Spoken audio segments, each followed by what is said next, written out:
compromiso Adriana Linares, quien dicta el taller Coeyú, que es un taller literario al cual también pertenezco, así que bueno, es muy grato para nosotros que ella nos acompañe el día de hoy. Rápidamente vamos a darle la bienvenida. ¿Cómo estás, Adriana? Hola, Perla. Ante todo quería agradecerte el espacio. Sí. Y bueno, y me gusta, digamos, venir a hablar justamente de estos lugares que de alguna manera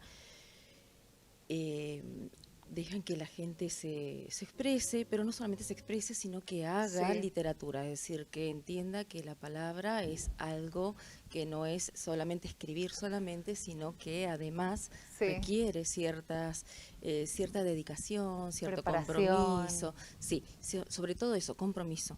Sí. Y bueno. Adriana, ¿y hace cuánto te dedicas a esto? O sea, contale a la gente un poco, bueno, cuál es tu formación, tus estudios y cómo iniciaste en el mundo de la enseñanza, a escribir de alguna manera. Bueno, yo soy profesora de nivel medio y superior. Y digamos que inicié en el taller Coeyú hace 11 años, empecé en el 2010. Sí. Pero el taller Coeyú tiene una trayectoria mucho más amplia, ya que se inauguró en 1986, el 18 Wow. de junio, 4 días después del fallecimiento de Jorge Luis Borges. Mirá vos. Sí, y digamos, los que iniciaron la propuesta fue de Juan José Folguerá, que es un poeta correntino, y Girala Yampey, que era un poeta paraguayo, y él es el que nombró al taller. El nombre del taller así es como muy poético, ¿viste? Indica, bueno, yo tenía gente que estudiaba guaraní dentro del taller y me decían que es amanecer. Ah, pero eso significa. Sí, amanecer, pero no es solamente amanecer, es el preciso instante en que, digamos, ese rayo de luz hace que, digamos, el día inicie y la noche se vaya. Es ese preciso instante, así que es muy poético el nombre.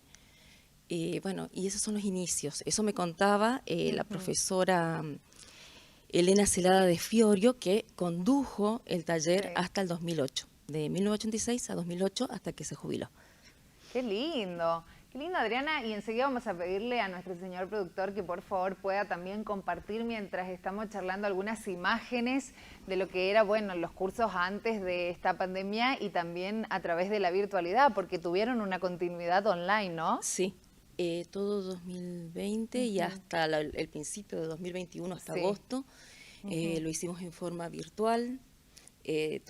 Fue una forma de resistencia porque la verdad que tuvimos que aprender muchísimo y muy rápido, y fue muy interesante porque, bueno, aprendimos muchas cosas y salieron muchas cosas que hacía falta también, que creo que hacía falta que salieran. Y por eso me parece también que fue un espacio muy necesario, porque es donde la gente encontró lugar para estas necesidades que a veces la gente niega y que en realidad nos hacen cada vez más humanos y que no hay que dejar de lado. La inmediatez, por ejemplo, no me parece que es algo que sea humana. Es decir, que la gente pretende todo inmediatamente y entonces no atiende a los procesos. Sí, voy a acercar un poquito. ¿Cómo no? Que no atiende a los procesos, decía, y que eso es fundamental. Y bueno, y eso también se va aprendiendo y es parte de la disciplina dentro del taller.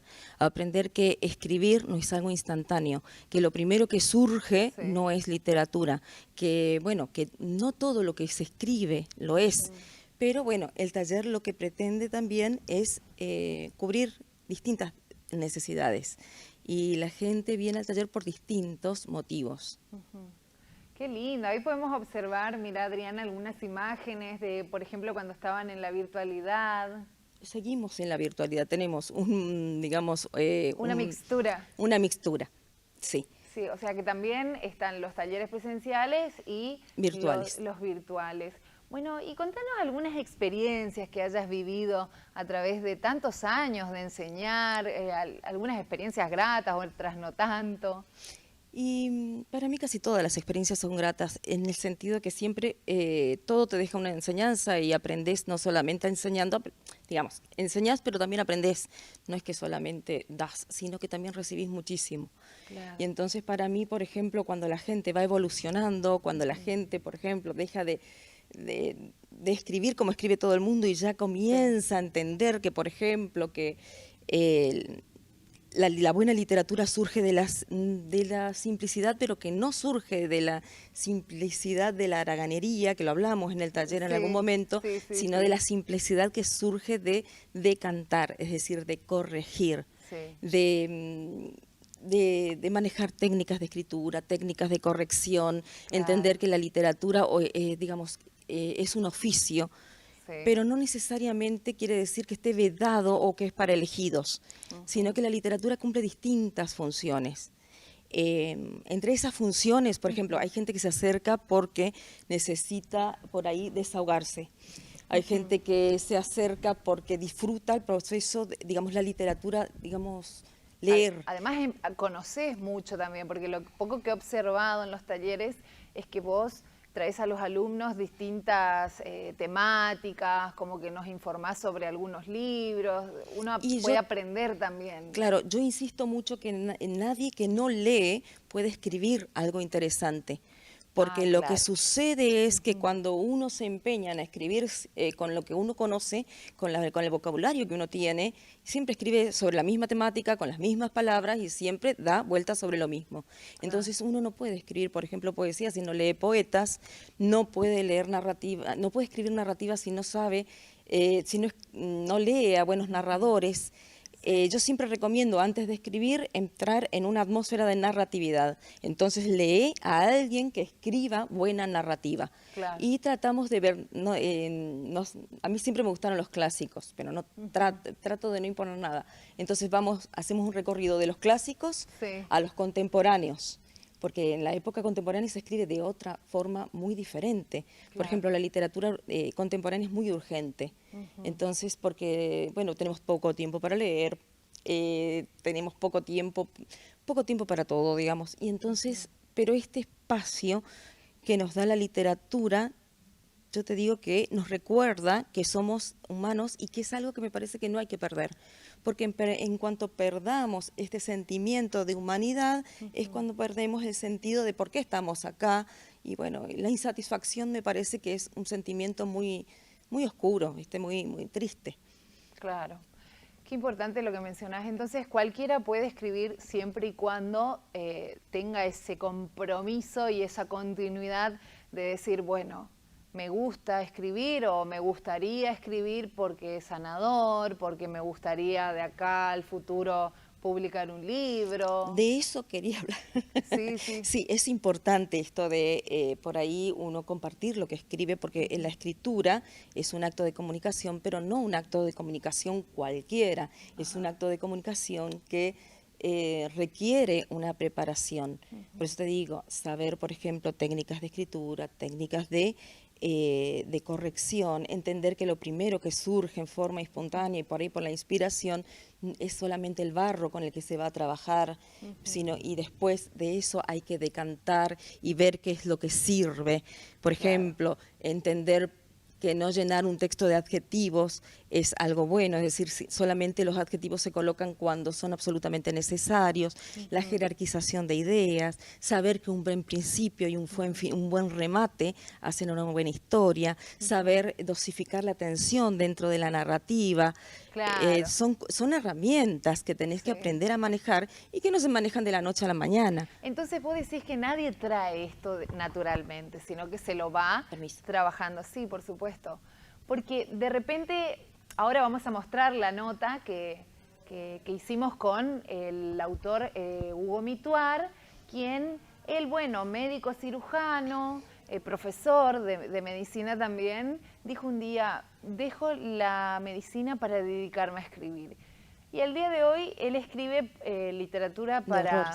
¿Lo conoces? Sí, bueno, y de verdad que es interesantísimo lo que hace y me encanta porque ha encontrado la beta más allá del tecnicismo, ha encontrado el secreto para captar la atención de los niños y de los adolescentes, que son futuros lectores, o sea, como que él los inicia, digo yo, en el mundo de interesarse por la lectura. Y no creo que él haya estudiado. No. A ver, digamos, por ejemplo, Chekhov también era un médico y también escribía entre guardia y guardia. Y bueno, y también Stephen King, que no era médico, sí es escritor, pero tuvo millones de oficios porque tuvo una etapa, digamos, de mucha pobreza, entonces tenía que agarrar oficios rarísimo. Contanos un poquito de Stephen King, porque ¿quién no lo conoce? Y bueno, si nos podés contar un poquito de su historia. Bueno, te termino Chekhov, que decía ¿Sí? que casi no corregía porque él se exigía muchísimo de tratar, pero bueno, eso demanda una preparación. Es decir, hay gente que puede escribir sin corregir o que va corrigiendo mientras escribe, pero eso demanda una madurez importante. Mira. ¿Sí? Entonces, mucha lectura, haber leído muchísimo. Entonces, de tanto leer, uno incorpora esos mecanismos de una manera, como puedo decirte, no sé, inconsciente. Claro, ya entonces más se natural. va dando cuenta que los tiempos verbales están mal usados, o que, bueno, o que esta idea conviene ponerla al principio y no en el medio. Se va dando cuenta de cómo va componiendo, ¿sí? Entonces lo va haciendo como de una manera más natural. Pero no le sucede al común de la gente, y eso es lo que le quiero decir, y que quiero decir a la gente que no se desanime, que siga probando, que siga intentando, porque, no sé, es decir, lo que decía Picasso, que la inspiración te encuentre trabajando. Claro. ¿Sí? Entonces, y volviendo a Stephen King, a que a mí yo lo amo a Stephen King porque compartimos muchas cosas, sobre todo la miopía. Porque yo, bueno, ahora sabemos algo más de Stephen. Muy miope. Un accidente terrible también lo compartimos. Me gusta mucho cuando traen y cuentan alguna historia de autores que son bestseller, porque quién no lo conoce, y bueno, y contás que tuvo algunos problemas y varios oficios. ¿Qué nos podés resumir así? No, bueno, que por ejemplo él cuenta en un libro que se llama Mientras escribo, que se los recomiendo, porque ahí él habla de cierta caja que existe de herramientas para poder escribir y corregir un texto, porque él enfatiza esto de que no hay que mandar todo, viste que hay gente que escribe y sube, escribe y sube, escribe y sube. Claro. Está bien, no está mal. Yo lo que quiero enfatizar después a lo último, si puede ser, que está bien expresarse, pero no es lo más importante en literatura. En literatura expresarse está bien, porque si no expresas algo no tiene mucho sentido, pero lo más importante es tener en cuenta al lector y provocar algo en el otro, provocar algo en el lector. Si no provocas nada, es tuyo nada más, y es como si fuera un diario íntimo. Y si además lo publicas y querés que el otro lo lea, si al otro no le motiva nada, no va a suceder. El lector se te va. Volviendo a Stephen King. Te decía que, bueno, una de las anécdotas que él contaba, que escribía mientras lavaba unas sábanas, no eran sábanas, manteles. Trabajaba en una lavandería, y lo peor, lo que más odiaba de la lavandería era cuando los restaurantes donde vendían mariscos y ostras y qué sé yo, mandaban los manteles porque olían horrendo. Y mientras estaba en esas prácticas, bueno, él escribía. Él escribía, discúlpame, me entusiasmo. No pasa nada, no pasa nada. Son cosas que suceden. ¿Se me entendió? Sí, bueno, esa es una de las anécdotas. Pero, por ejemplo, dijiste, él tuvo muchos oficios. ¿Le costó? ¿Tuvo una vida difícil? Claro, porque económicamente los abandona el padre. Bueno, contanos eso, contanos un poquito de la historia. Claro, que bueno, los abandona el padre, y la madre también trabaja mucho. Después tiene una muerte, digamos, de una enfermedad terminal, qué sé yo. Y bueno, y ellos se crían medios como no solos, pero con la madre trabajando, y a veces con niñeras un poco dementes, por ejemplo. Mira. No dementes en el sentido de mente, sino que era así como bizarra, digamos.